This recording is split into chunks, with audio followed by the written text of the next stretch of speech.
Halo, perkenalkan saya Sri Wahyuni, saya mahasiswa Universitas Imela Medan, ingin menyelesaikan tugas membaca pathway. Selamat menyaksikan.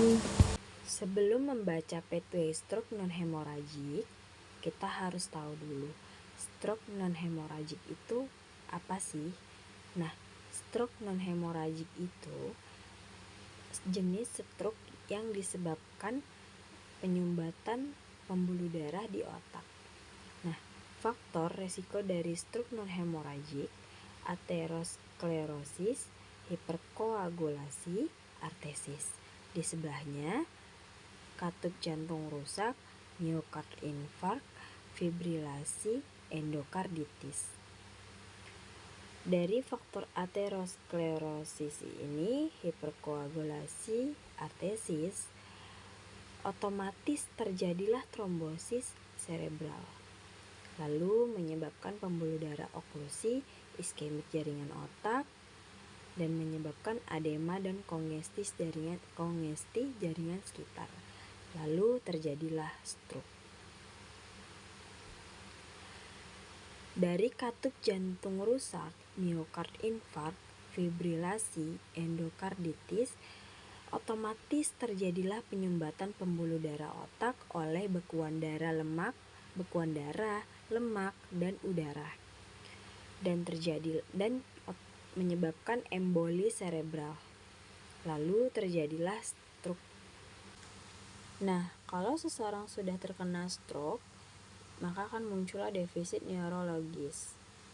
Dan ini berhubungan dengan sistem persyarafan.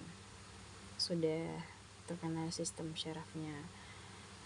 Jadi kalau seseorang itu sudah terkena stroke gitu kan, maka akan muncullah 4 masalah.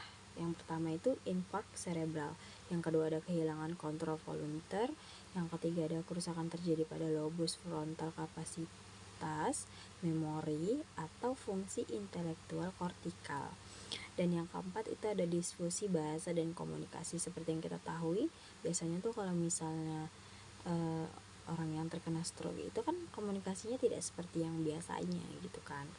Dan ini kita masuk ke permasalahan yang pertama, yaitu infark serebral. Nah, muncullah masalah keperawatan, yaitu penurunan perfusi jaringan serebral dan penurunan kesadaran. Muncullah masalah keperawatannya itu resiko jatuh. Di masalah kedua, kehilangan kontrol volunter, otomatis terjadinya hemiplegi dan hemiparesis. Lalu muncullah masalah keperawatan, kerusakan mobilitas fisik. Di masalah yang ketiga, ada kerusakan terjadi pada lobus frontal kapasitas, memori, atau fungsi intelektual kortikal, yang otomatis menyebabkan kerusakan fungsi kognitif dan efek psikologis. Lalu menyebabkan lapang perhatian terbatas, kesulitan dalam pemahaman, lupa, kurang motivasi, frustasi. Otomatis terjadilah kerusakan fungsi kognitif dan efek psikologis. Nah, yang menyebabkan lapang perhatian terbatas, kesulitan dalam pemahaman,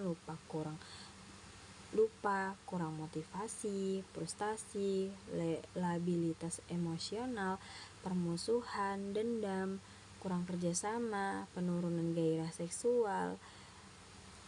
Dan di sini itu muncullah beberapa masalah keperawatan. Salah satunya itu coping individu tidak efektif, atau perubahan proses berpikir, bisa juga penurunan gairah seksual, atau risiko ketidakpatuhan terhadap penata laksanaan. Dan masalah keempat itu di fungsi bahasa dan komunikasi. Nah, otomatis terjadilah dysarthria, disfasia atau afasia, apraksia. Muncullah masalah keperawatan, yaitu kerusakan komunikasi verbal.